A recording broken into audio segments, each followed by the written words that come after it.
Hello, welcome to CrossCurrents, produced by the City of Fort Collins in cooperation with the Larimer County League of Women Voters. I'm Barbara Rutstein, the moderator for today's program. The views expressed on this program are solely those of the participants and do not necessarily reflect the views of the City of Fort Collins or the Larimer County League of Women Voters. Today we will discuss Proposition CC that will appear on our ballot on November 5th. The question is, will Proposition CC help our roads and schools? First, we need some background. If passed, Proposition CC will amend the Colorado statutes as opposed to amending the state constitution. It deals with changing a section of the Constitution known as the Taxpayers' Bill of Rights. The constitutional amendment was passed by the voters in 1992. It creates a formula based on inflation and population growth for the amount of tax money the state and other taxing units can keep for funding their operations.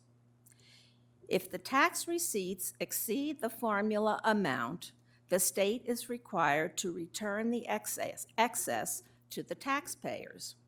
Because of its many sections and other conflicting financial requirements passed by the voters, TABOR has confounded the budget process in the state for many years. In 2005, Referendum C changed some parts of TABOR that allow the government to keep some monies over the TABOR limits. This is called the Referendum C cap. Referendum CC will allow the state to keep all excess revenue over the current limits. This is often called debrucing. Many counties, cities, and school districts have debruced already. Now the state hopes to do the same. The revenue over the TABOR limits will be divided equally between K through 12 education, higher education, and transportation. Referendum CC does not change the provision requiring citizens to vote on any tax increases. For a more in-depth discussion and with some varied viewpoints, we have on my right, Bill Becker, resident of Loveland, not London, Loveland. Perry Buck, representative from House District 49. On her right is Scott Wasserman, the CEO or the president of the Bell Policy Center. And on his right is Kevin Lundberg, a former state senator. Welcome to you and to our studio and viewing audiences. First, would anyone like to add anything or correct anything that I've said about the Taxpayer Bill of Rights and how it's working now? Well, I'd like to jump in a little bit on your description as to what TABOR amounts to. And I'm not going to challenge you on how you described it, except that I would say for clarification, there are two major parts to TABOR. Really, it's a complicated part of our Constitution, state Constitution, but one aspect, as you did identify, is that it allows the people to vote on all tax increases as well as long-term debt. The other half of that really is the limitation on state government's ability to keep all of the taxes that they collect. So it's not just changing it a little bit, it's really taking half of TABOR away. That's the way I would characterize Proposition CC. Okay, anybody want to add anything else? No? Okay, yeah, not at this point. Okay. What challenges has the state faced because of the TABOR limits? Who wants to tackle that first? Go ahead, maybe Bill. I'll begin, Barbara. Go Thank ahead. you. In 1992, when TABOR was passed, I voted for it at the time, and what were there three times it came before it was passed. One of the things I was mentioning to Perry earlier, if I had known at that point the impact of what is called the ratchet effect or the inability of, when times get better, that the revenue can't keep up with that, I would not have voted for it. But like many things in pieces of legislation, there are unintended consequences, and it's my view generally, and Kevin articulated this, and I've heard many affirm this, that the purpose of TABOR, and I think this was certainly the case with Doug Bruce when he created this, was really to shrink government. I happen to be a strong supporter of voting for every tax increase, and in the Proposition CC, I'm still of the view that that key component of citizens voting on an increase in taxes is still in play, and I would not want to see that go away at all. Okay, anybody else? Well, Scott? I agree with Bill. I think that one of the biggest challenges that the state of Colorado has is that we are a state of paradoxes, that on the one hand, we have a booming economy, and on the other hand, we rank so low when it comes to things like K through 12 education, transportation spending, and some of the other services that a well-populated state like ours needs to be able to provide. And so I think the challenge and the question that's ultimately on the ballot this year is, do you think the state of Colorado ought to have the resources it needs to improve public services when times are good? And this happens to be the year when we are about to hit that cap, just as we're really recovering from the Great Recession, and now we're not able to invest all of this economic prosperity in the kinds of public services that people need. Okay, Perry? Thank you. So I look at TABOR was the best thing that we could have had in time of that recession. We didn't go as deep as other states, and we improved faster than other states. So it was like the sweet spot that was very helpful to get our state healthy again. The other thing, though, was for the last decade, we have given education a 20% increase. So we could easily say to all of those wonderful teachers, God bless them, you should get an 8 to 10% increase in salary. So we've given them a 20% increase, but unfortunately, through whether it's the legislature, whether it's the Colorado Department of Education, whether it's the school districts, which I absolutely believe in local control, those monies, though, never get to the teachers. So when we look at when government does get money, it doesn't always get to where the rubber meets the road, and that would be the teacher salaries. So it goes to all these ancillary programs, and it never does get to the teachers. And I think that's my frustration with government, is it talks a good talk, but it never does do what it's supposed to do. And for instance, population has increased 15%, and government has grown 71%. But I gotta ask you, what has government done for transportation lately? And that's the frustration, is that this to me scares me like another referendum C, faster fees, all of those things that government says, we will do what's best with your taxpayer monies. And truth of the matter is, it doesn't happen. So I don't have a good feeling or a good trust that government will get monies to where it's supposed to. I believe to this day that taxpayers know how to spend the monies better than government will ever spend their money. Okay, but then we have the problem of school funding, and we have local control. So it's the local districts that decide whether they're going to pay their teachers more or not. Is that not correct? Well, it's correct to an extent. Most schools and school districts are under a lot of not only state but federal regulations, which drives a lot of it. And, if you want to talk, Perry brings up a very good point that really our education systems have gotten off track because of the heavy regulatory burden that's placed on them at so many levels. Even charter schools, who are supposed to be free from a lot of this, are still under the constraints. If I could go back to the way Bill started the conversation, saying in 1992 he voted for it, not realizing the unintended consequences. Well, I voted for it, and I knew those consequences were coming, and that's because it's really the heart of the issue. How much government is the appropriate amount of government? If you think that we need more government and more services and more programs, which always means higher taxes, less money in the private sector or for individual households, then TABOR's a bad idea.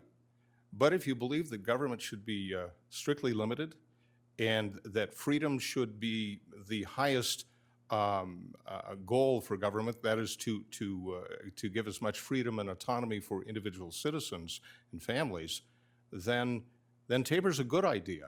And as I say, in '92, I voted for it, and I've been watching it, and it has, to a limited degree, helped. And it has really helped our state be a vibrant, healthy economy. If you look across the 50 states, you see that Colorado has fared very well, and the economists who really drill down and look at all the states and all the factors see that as being an important element, so that the private sector can become a larger part of the picture rather than government continually growing and growing. Question, how much government do you want? Okay, Scott? I mean, I think one of the challenges, and you probably hear this throughout the hour, is that I think there's this constant othering of government, right? So government is us. We elect community members from our communities to go to the state legislature and make policy decisions and make budgeting decisions and prioritize and balance all the various needs. To just call government government and suggest that it's some alien other, I think distracts us from the fact that what government does is it funds our schools, pays our teachers, paves our roads, deals with crises that come up, whether it's mental health, opioid addiction. We send legislators like Representative Buck, like former State Senator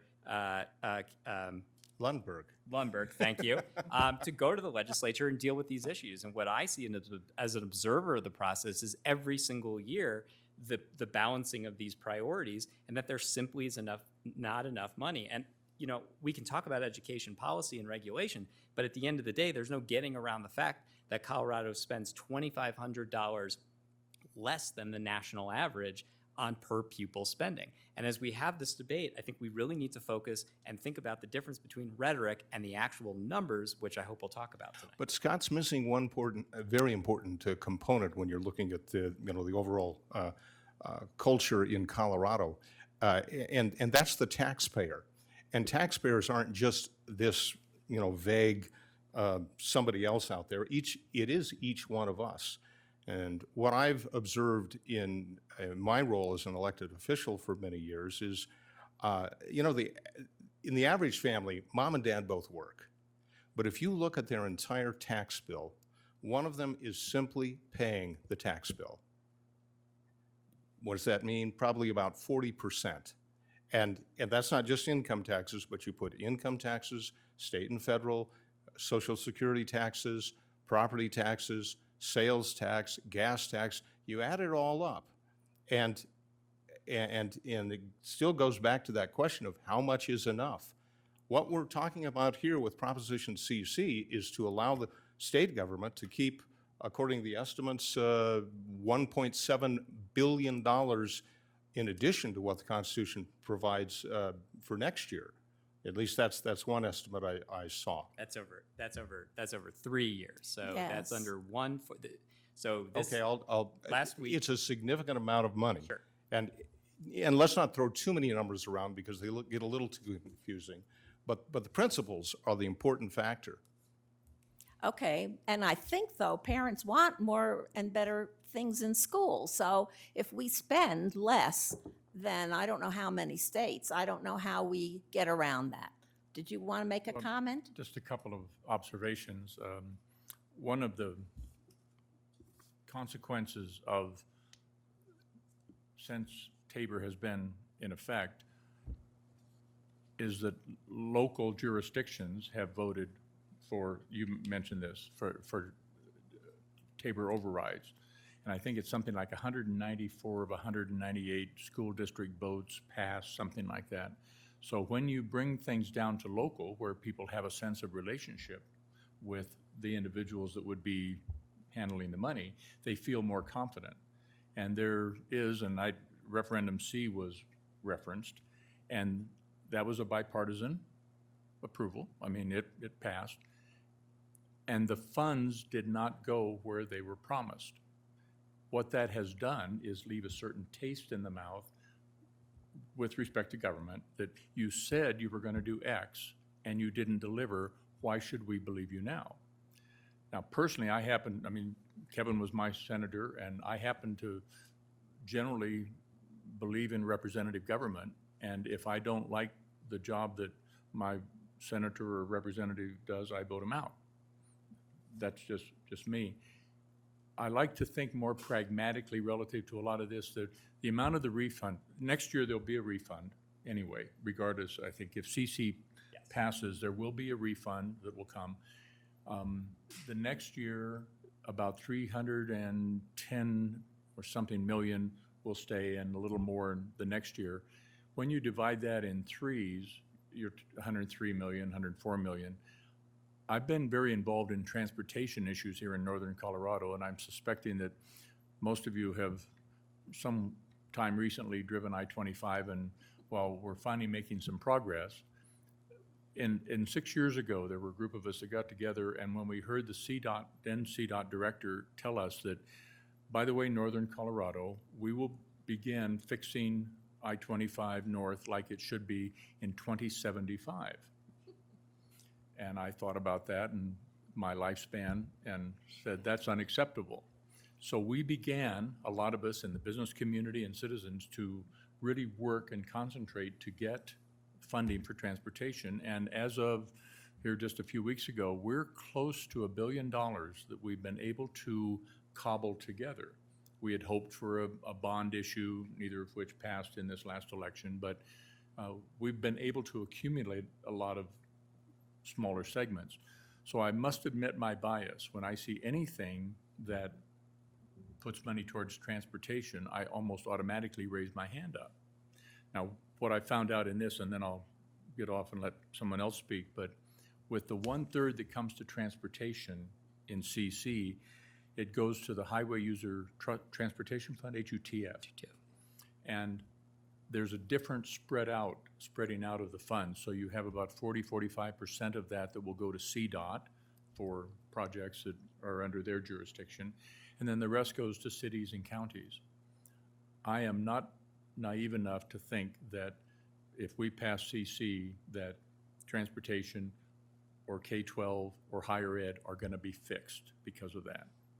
But there are pieces in there, and frankly, to go through the process of giving a taxpayer $26 to $90 back a year seems rather silly to me. I can live without that $26 or whatever my bracket would be.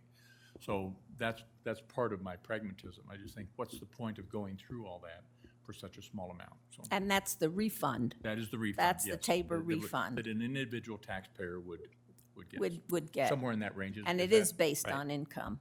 Yeah. I have the tables here, but I don't think we need to go through that. Yes. Did you I want mean, to say I would just something? point a couple things out. I mean, so you'll hear throughout this debate, skepticism about whether or not the dollars will be spent, how the legislation says that they'll be spent, and you'll hear that the referendum C dollars were not spent the way that they should have been spent. I encourage everybody who's watching this or listens to this to Google referendum C audit Colorado state legislature, and what you will immediately find is that for the last, since 2005, there has been an independent audit of how those dollars have been spent, and you will see that during the 5-year timeout of referendum C, we hit the Great Recession and therefore did not go over the TABOR limit, and the state budget was in free fall. I don't remember if you were on the budget on the budget committee during those years. Not at that time. And not at that time. And yeah, there were years in which there were no dollars that went over the TABOR limit, and therefore dollars were not spent on higher education. Dollars were not spent on transportation, in large part because the state has a constitutional obligation to fund things like Medicaid, to fund things like education. And I think that's just a window into the difficulty that the state has in prioritizing very limited dollars, especially in a recessionary situation. But here we find ourselves in an opposite situation when the economy is good, and it may not be good for that much longer, but we ought to invest in the state now. Now is the time to sink money into roads. We put $500 million into roads 2 legislative sessions ago, which was unprecedented. General fund dollars historically had never gone into HUTF, and now we're seeing the legislature when it has that money. What we're missing, and what the voters did not vote for last year, was a sustainable revenue source that we could use to fund bonds, because we have about a $9 billion total deferred maintenance cost for our highway system. So we absolutely need a sustainable revenue source, but unfortunately, that's not what the state has. All we have is 1-year shots at putting injections of money to where we need it, and it's no way to run a state. Scott, you actually hit on a point that I have some personal knowledge on, because I was part of the Joint Budget Committee when that $500 million was directed. And this is why, because there are 3 of us on that committee that said that's the priority for this year. We are going to work as hard as we can to get as many dollars towards transportation as possible, and we were successful to a degree. And, Democracy in action. but this is the problem. That was the exception, not the rule. And unfortunately, what I saw as the rule through the years is transportation is not a priority at all. And therefore, it rings hollow in my ears when I read the ballot language where it talks about it going to transportation. It will when it's convenient, but until we actually elect a legislature that has that as a priority, like the 3 of us that were on the JBC that insisted this is what's going to happen, it's not going to happen. And unfortunately, you know, your other comments about how it's just not going to follow through. Well, yeah, it's going to be like Ref C was. Nice language on a ballot initiative, but at the end of the day, the dollars are fungible, and the legislature will spend it on what their priority is, and this isn't it. But may I ask you a question, which is, okay, so obviously there were some legislators who felt that we couldn't spend those dollars on transportation. What did you feel needed to be cut? I mean, I think one of the things we keep hearing in this discussion is that the legislature needs to prioritize. When I hear prioritize, what I'm hearing is, well, we got to stop doing something. Right. So what is it? Absolutely. We need to stop doing? Great question. And if you look at the overall budget, you'll see the real spending growth has been in Medicaid. And when it came down to Medicaid expansion, which I'll grant that federal dollars are funding much of that, it's setting up the state for a big collapse down the road where when federal dollars slow down or stop, we'll be in big trouble. What I would have done back then is what I did do, which was stoutly oppose the expansion of the Medicaid system. And I could go into other details, but that's the big one. It's out there. That was the priority for the governor at that time and the legislature at that time. I found it unfortunate. We had to live with it. But you're right. You got to make some cuts, and that's because government needs to be limited to its smallest possible size, not its largest possible size. So Medicaid is health care, right? Yes. Isn't that That right? It is for 25% of the population in Colorado right now, yes. Right. So you're saying that transportation is more important than health care? I'm saying that the responsibility of the state government is transportation at a higher priority, yes. And when it comes to medical care, actually, we could spend a whole lot of programs on the problems with Medicaid being one of the worst delivery systems of medical care as well. We need to have more private and less government involvement. I spent 14 years on the Health and Human Services Committee. Believe me, I understand the problems we have there. Okay. Now, we talked about referendum C, and I think there's a disagreement between you. You're saying it wasn't funded, or it was funded, but they didn't have enough money. And you're saying they used the money for something other than what it was supposed to be. Well, we're actually saying the same thing there in that referendum C was structured in such a way that the additional dollars that would have been collected under the provisions of Ref C would go to these special projects. And it wasn't there because a recession did occur. So I don't think we were disagreeing at that point. Okay. But Yeah, Scott I mean, can no, I comment. mean, I don't think, I think we're talking about the same thing. I mean, if you look at the table, I wish I had brought that table as well. If you look at the table of how those dollars were spent in that 5-year period, what you see is in the first 2 years, the dollars are spent exactly as promised. And you see the dollars spent on transportation, higher education, and education. Then you see us go through a Great Recession, which, by the way, also reset, it's unfortunate for the state because Referendum C said, okay, this is a 5-year timeout, and we're going to be tacked to the highest point in that 5-year time period. Well, the highest point for us was 2007, 2008. So what you see when we hit the Great Recession is that suddenly we don't have those dollars, and yeah, we're not able to fund those priorities. So I just think it's a question I think the problem is that it gets characterized as bad intentions when what I see is a legislature that is struggling to figure out how to spread very thinly the butter it has. But Scott, be careful, because Ref C actually did allow the spending cap to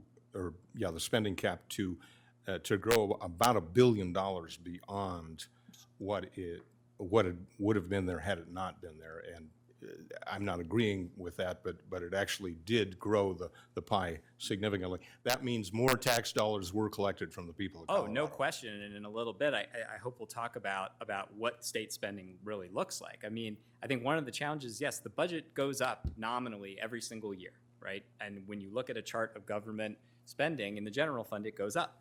But when you look at it adjusted for population and inflation, what you would actually see is that we're spending less than we did, and there's that chart There's right the there. slide. That's the question. Is that a good thing or a bad thing that government is under a tight constraint? Well, I think it's challenging because, it's not just population. Think about the differences of people's needs throughout their lives. At early childhood, people need more services than they do at middle age. As we look at our aging population and the needs that they have, they need more than people, who are 20. So the fact of the matter is that the needs of a population are not linear. The needs of a population, we have to respond to all kinds of changes that are going on, and Colorado is experiencing huge changes. And I think that's the question: is it time to update and take into the 21st century an old revenue cap that is not serving the needs of Colorado as it looks in 2019? Well, why don't you talk all about this- that? So this is a chart produced by the State Legislative Council. This isn't from the Bell Policy Center. This is from the state's fiscal analysts. And what they're depicting here is essentially showing you that per capita, right? So for every person in the state of Colorado in 2000, the state was spending $2,188, right? Today, when you adjust for per capita and you look at inflation, we are spending in 2017-18 $2,077 per person, right? So we can talk about the budget nominally, but we can also talk about the budget in terms of how much are we spending per Coloradan. And in point of fact, we are spending less money. There is less money to deal with the mounting needs of the state. Okay, Perry. Well, it would be interesting is if you could go an ebb and flow, right? But that's not what happens. If government's going to grow, it's going to continue to grow, and it's going to continue to grow, and it will continue to take more taxes and more taxes, because that's what I think the best thing we have in Tabor is it keeps government in check. And this is not only, it's a blank check, but it's indefinite. I just think that's irresponsible to the taxpayer, that I truly believe when they supported Tabor, that was a promise that we were not going to take their refunds and government was going to be in check. And for us to say, oh, that refund, you may not think $90 is much to some people. I think it's huge, Bill. And I just think it's disingenuous to say, you know what, we think we know how to spend it better than you do. And I think that's a dangerous slope to go down. With especially the trust of the people, and especially with the amount of monies that they have received in transportation, and they haven't done squat for transportation. I just don't have any confidence. And I've seen it in the legislature. Those legislators go down and they're on one bent, whether it is opiates. We just got done spending $16 million in opiates. I don't know where that came from. I mean, we have tapped out the marijuana fund where a lot of that was supposed to go to education, and that didn't go. So I don't think we can look at a taxpayer and say, we're doing the best with every single dollar that you're giving us. Scott looks at the chart and sees a problem because government is not getting more and more money on a per capita basis after you adjust for inflation. I look at it and I say, this is a good thing. On the private side, not governments, but businesses are forced to find economies as the realities of, of their industries change. And what we see in that is innovation and improvement and a real blessing to everybody. This phone I've got here has as much computing power as it would cost $1 million 20 years ago. But now it's there. That's because they've been forced to look at those hard, cold realities of how can we get better with less. Government doesn't naturally have that type of limitation. That's why I see TABOR as being such a good thing for the people and the state of Colorado, because it does force hard choices that should bring innovation and better outcomes rather than just more of the same and more of the same. Okay, Yet Bill, we do you have have a any? number one economy in which 25% of Coloradans qualify for Medicaid. Real wages have stayed flat since we've recovered from the Great Recession. When we talk in this frame, this is the challenge. When you talk of government and you talk of, you're not talking about people's needs, right? One of the things we did last year is we passed full day K, right? So let's put into perspective. Full day care. Full day kindergarten, right? So prior Kindergarten, to yes. last year, the state did not pay for full day kindergarten. We had families, and I'm one of those families, and as I'm sure many of you in the audience were, that were paying $300 a month in order to make sure that they could put their kid in kindergarten full day. Now compare that $300 a month to, even a $90 refund, which would be the rosiest forecast we're talking about. At some point, the role that government plays is to help families that are dealing with the challenges in this economy to make sure we have well-funded schools, that we have good teachers, that we have roads, so that businesses, and by the way, businesses use those roads. Businesses rely on the talent that comes from education. So Okay, just, Bill, you have a comment? Well, just a couple of observations. Hard choices are difficult to make. Someone told me recently that half or maybe better the amount of Medicare expenditures during the last 6 months of life. Some say 3 months of life. Medicaid in Colorado, as you pointed out, we have 1 in 4 now Colorado residents that are on Medicaid. Those kinds of programs are not sustainable, but who wants to make the decision to send grandma to the grave early? Those kinds of things. The issue of trust, we're really getting down to this sort of amorphous something. Mm-hmm. And as I pointed out at the beginning, I happen to generally believe in representative government. Have representatives that I've elected misbehaved? You bet. And I vote them out.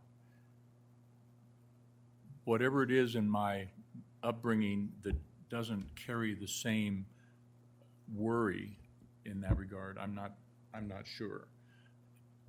But I would hope that at some point we could begin to tackle and address that issue of the trust we have for one another, so that we can begin to work together and have something come out in the end, rather than what is a fairly defined polarization relative to government. And just so we're clear, personally, I don't want my taxes to go up, as I'm sure that would be true of all of us. But to constrict in a tourniquet kind of way options that are available seems not the wise course. Okay, Terry? so let's make it optional. Let's just put it on your tax return, check the box if you want to give up your refund or keep it this year. Yeah. By I'm the going way, through tough times now. I want to keep my refund, or on another time I don't want it. the refund mechanism this year is lowering the income tax in Colorado from 4.63 to 4.5. Because I raised the question with the Speaker of the House recently, what does it cost to send a check out? because that, that's the way I tend to think. You're going to send me $26, does it cost you $40 in staff time and mail to send out a check? Well, what they're doing is working it as an income tax reduction. I wasn't satisfied with the explanation because it felt kind of cloudy and nobody's really nailed that one yet. So I'm going to watch that close, but they're not going to mail out a check. No. Or ACH, they're going to do it in income tax reduction. So you have a category of people that maybe don't file income taxes, they're not going to get a refund. Right. So, or because there won't be a reduction in sales tax for them. It's one of those things that, like many things in government, isn't fully thought Yeah, out but, yet. but Bill, understand that if you're not paying income tax, then you were not a taxpayer in that respect anyway. I mean, there's some logic they put to this. A little footnote, I actually ran a bill to try to drop the rate to 4.5 permanently. So that's a good step forward. I think we have a question in the audience.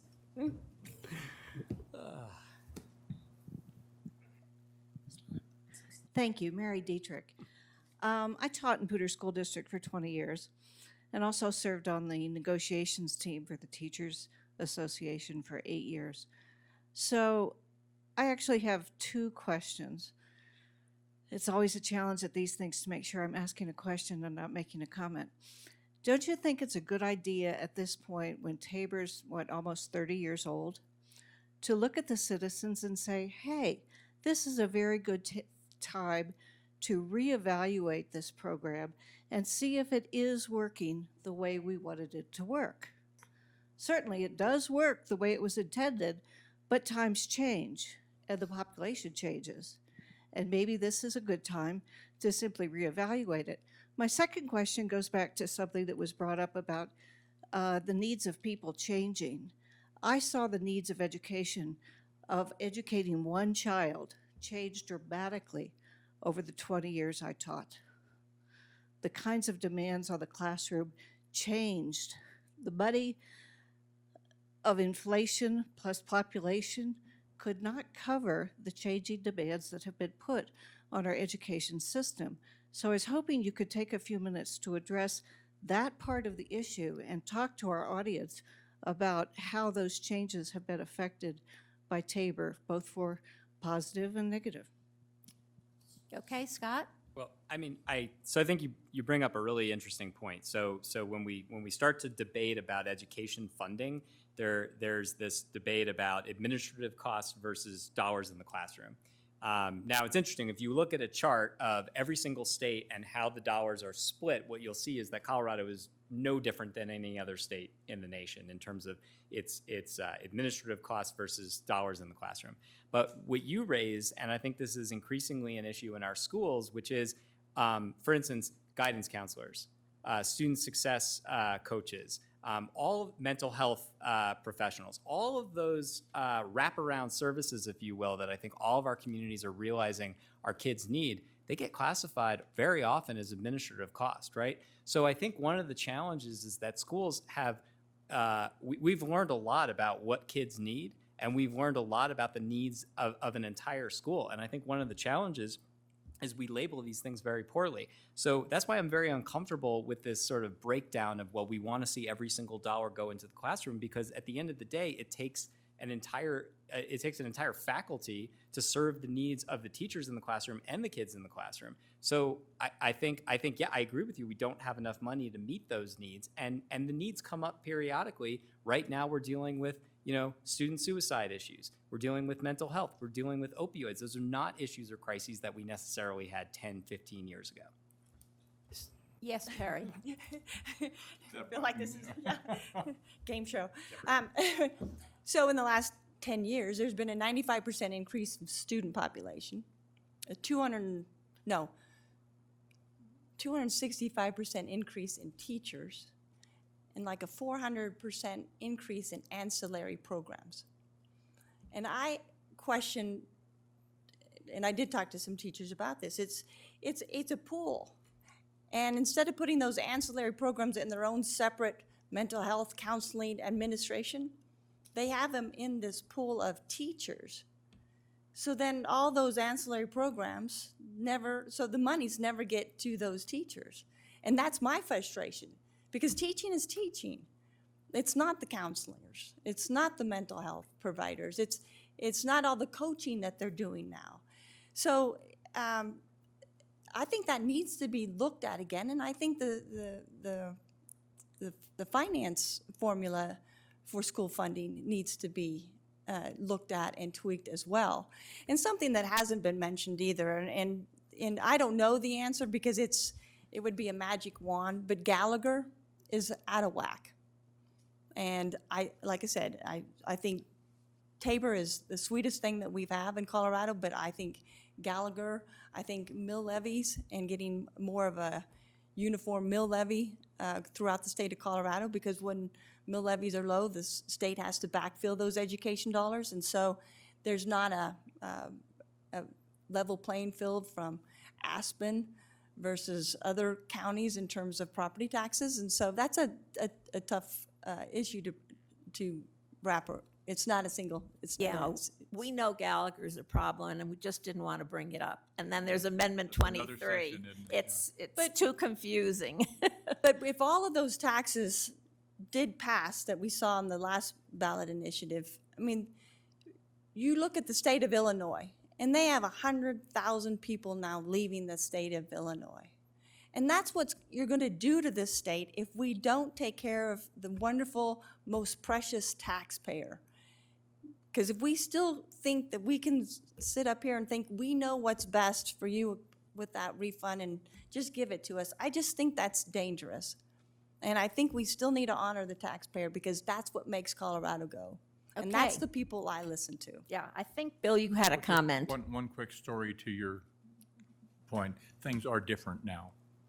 And recently I attended a program at one of our Thompson District elementary schools called Leader in Me. And we were in the auditorium, and various kids got up and spoke about their sense of leadership and used historical references. And I'm just blown away by these fourth and fifth graders that were just so articulate, and it was wonderful. But looking around the room, I noticed 4 or 5 students that had headphones on, ear-canceling headphones.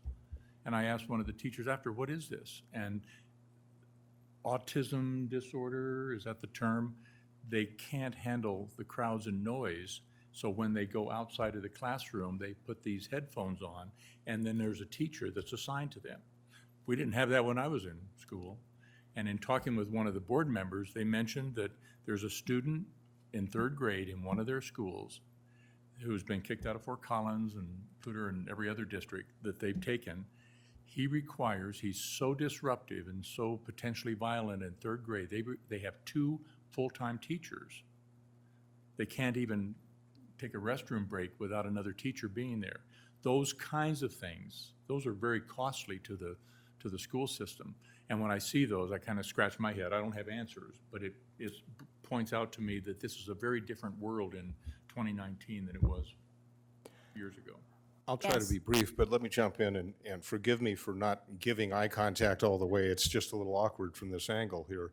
But I certainly agree that we need to be very creative and very innovative in how we approach these things. And in terms of education, I ran an educational tax credit bill because there's more than just the public school system in the state of Colorado. There are private schools, there's homeschooling, and I believe we can deliver more services to those students in the public school sector if we encourage the other 2 formats for teaching children, and we can do it in a very cost-effective manner. It's not always we need more money. No, we need a better approach, and it's out there. I don't have time to cover all the details, but I assure you there are excellent ways to meet the needs of the students in Colorado that we have yet to explore. Okay, now we've talked a lot about education and not so much about transportation. What would CC do for transportation, Bill? Very little. However, as I mentioned in my initial comments, the way we've had the success that we've had, particularly on Fixed North I-25, is as a result of taking pieces anywhere we could. We're going to go to the legislature this next year, and this $1.3 billion, whatever that turns out to be, we're going to ask for 300 million more to work on the section between 66 and the Berthoud interchange. The Berthoud interchange is going to be done now, but there's that gap that doesn't have funding. We'll see how that goes. The good news is that on the Joint Budget Committee, that tends to be a real driver, and they were very helpful to us last year. There are at least 5, maybe full membership of that committee that are very supportive of transportation. So when I see money coming in for transportation from any source, as I indicated, I raise my hand and say, let's go for it. CDOT gets a bad rap sometimes from many people. I'm pretty close to some of that, and I had a local election candidate recently tell me that, well, CDOT they're not transparent. You know, you can go to the website and see where every dollar goes and how it's run, and the way the structures of finance year crossings and so forth. The CC refund that comes to Fort Collins, it's not going to do a lot. It's not going to fix Mulberry. You know, the commissioners say that the half-cent sales tax would do part of that, and then some other key things, and that's a whole other issue, the sales tax component. But not much is not being. We'll take what we can get. Okay, it's better than nothing. I guess the figures that I have is 310 million for 2019 and 2020, and 342 million for 2020 and 2021. Is that Divided by 3. divided by 3? Yes, that would be the increase. Right. I mean, I think I want to make, sorry, thank you. I want to make sure that we understand that Proposition CC is not a silver bullet. It is not going to meet all of the needs that we have in transportation, in education, in healthcare, and in higher education. And Proposition CC only works when we're in periods of economic growth, when we go over the referendum C cap. So I think that's really important. We can also only spend these dollars on non-reoccurring expenses, right? So we can't pay for, say, transportation bonds where we need sustainable revenue over a 20-year period. We can't make the kinds of base building decisions that we need to make. So for me, I just think it's important that we understand that this is like the least we can do as a state to adapt to the growing needs, but it's an important thing to do, because if we don't do it, I always think about it in biblical terms when I think about, it's in the Bible where Joseph says, when times are good, start putting money away, right? It is in times of recession when we will regret the fact that we didn't use this money now to invest in our roads, to make sure that our colleges look the way they need to look. To me, this is just common sense, right? If you own a home, right, and you're in good times, you want to use that money to get the new roof. You want to use that money to replace your water heater, because when you are in bad times, you will not have that money. I just think we have to be really clear. We just have to be really clear about what this money can and cannot do. I think we can make these kinds of one-time injections, but we have, again, $9 billion of transportation needs. Okay, I think we have a question in the audience. Hi, my name is Pat Berger. I kind of wanted to ditto what Mary said. I have a number of friends who are teachers, and I just looked it up. Colorado ranks in the lower half, 30 to 46, depending on what number you believe in terms of the way we pay teachers. And, yes, we need more roads, but the bigger you make the road, the more the traffic's going to come. So, anyway. And as I understand it, let me ask you to clarify this. This is a referendum. It's not changing the Constitution, so it's not forever. If 5 years down the road, the voters decide this was a bad idea, or the legislature can change it, correct? As opposed to TABOR, which is part of the Constitution, and we can't change that. So if we have a recession, and then we're not going to have this extra money that's going to go to these projects. Is that correct? That's correct. I mean, this is a statutory change. I do believe that there is a big difference between statutory changes that are voted on by the people and statutory changes that are made by the legislature. There's no question that the legislature, if it wanted to, could change a statute that is passed by the voters. I think there are huge repercussions when the legislature does that politically. I think the legislature needs to stick to the intentions as voted on. But you're absolutely right. This is and I think that with the point that hasn't been made here is this is an option within TABOR. The language of within TABOR specifically allows for, that's why over 200 governmental districts in Colorado have used this option. So this is statutory, and you're right. If the voters want those refunds back and they don't think they're getting their money's worth, I'm quite sure in the state of Colorado, we're not shy about ballot measures. There will be a ballot measure. Right. As far as the counties, 51 of 64 counties have debruced. 230 out of 274 municipalities have debruced, and all 174 school districts have debruced. So this measure pertained to any taxing authority, and we didn't talk about the fact that some of the changes that were made, like making enterprises out of some units of government that had taxing authority, and they debruced too, and they did other things to get out of the TABOR limits. You had another comment, I think. I think her comment is excellent. I think it's easier to swallow, though, if they put some at least 5-year time limit on it than an indefinite blank check. I think that's, I think you need to have that check and balance because of this unlimited, indefinite. I don't want to go there. Let me be clear.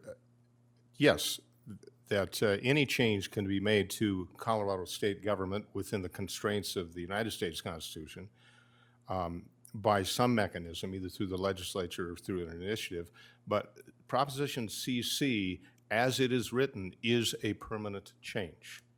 And so until somebody steps in to change that, it will continue indefinitely.